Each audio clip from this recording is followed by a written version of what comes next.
Hey guys, Nolan Strunk here, bringing you a little truth for your day.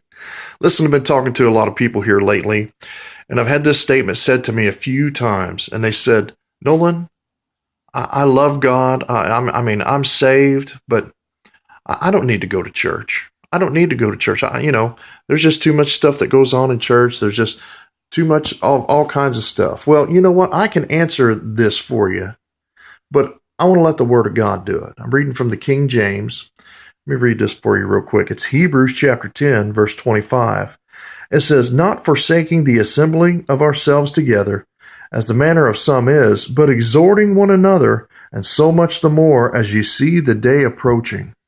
And you're right, okay, that's great, but that's that old King James English. I don't get it. I don't get it. So here, let's read it. I'm going to read it from the New Living Translation for you, because I want you to hear this. It says, and let us not neglect our meeting together, as some people do, but encourage one another, especially now that the day of his return is drawing near.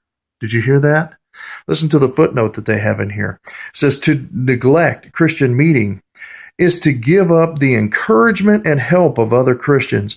We gather together to share our faith and strengthen one another in the Lord. And as we get closer to the day of Christ's return, we will face many spiritual struggles and even times of persecution. See, is it okay? Flat out. Are you going to go to hell if you don't go to church? No, you're not. But you're going to fight a battle 100 times harder than you would if you went to church. See, when you give the time to go and spend time with like believers, when you go there and you let them build each other up and strengthen and encourage each other, that's what makes the difference in life. That's what going to church does. Well, I don't want to go there. No, there's so many hypocrites there. Well, hey, you better not go to Walmart anymore either, because Walmart's full of them too. Hello, are you listening? Don't get on this whole kick about letting somebody keep you out of church. I just posted a video about that. Go back and watch it. I'm telling you, you can't let people drive you out of church. You don't go to church for people. You go to church for God. And you can't get all of this build up on the inside of you whenever you do and just don't go to church. You just sit at home.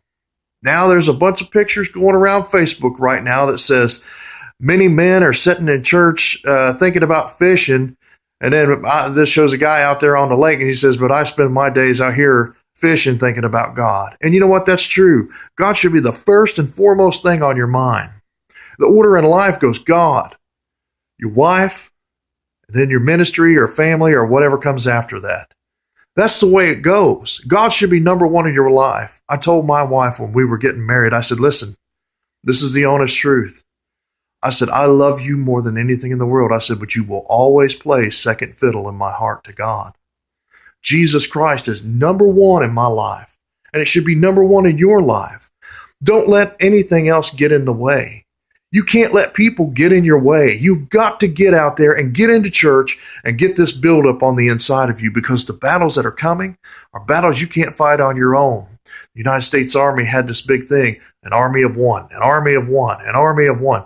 You know what? That's true. You are responsible for yourself. You're the number one here, but you know what? You don't have to fight alone. Hello. I'm preaching good to you. You don't have to fight alone. You need to get into a church. You need to get into a family. And you know what? Be mature. You be the one that's mature. If there's people there who are immature and cause all the problem, just pray for them. Just pray for them. There's no perfect place. And if you do find the perfect church, when you get there, you'll mess it up. Come on now. So don't be sitting around using excuses saying, well, I can serve God at home. You better be serving God at home. You better be serving him everywhere you go. But do not forsake the assembling of yourselves together, because the encouragement that you're going to get is going to strengthen your life. Hey, word for your day. Don't be an island unto yourself. Don't try to fight this battle just on your own. You need a pastor. You need someone to counsel with you. And you need someone to speak the word of God into your life. Guys, as the day approaches, the return of the Lord is coming, whether you believe this or not. I know we've heard for for years that the Lord is getting ready to return, and I believe it with all of my heart. I've never believed anything more in my life. I believe we're living on borrowed time. But I'm telling you, you need to serve God. You need to be with people who will love you and care for you.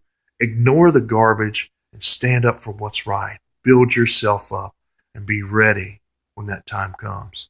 You'll see a difference. I promise you. Go to church this weekend. God bless you guys. I love you. Hey, get out there and share this. Post this wherever you can on any of the other mediums out there, Google+, Twitter, Facebook. If you're not friends with me on Facebook, add me on Facebook. I want to be your friend, or whatever other site you use and you find this video. Just add me. I want to be your friend. Let me know if I can pray for you in any way. God bless you guys. Truth for your day. Don't be an island unto yourself. Go to church this weekend. God bless.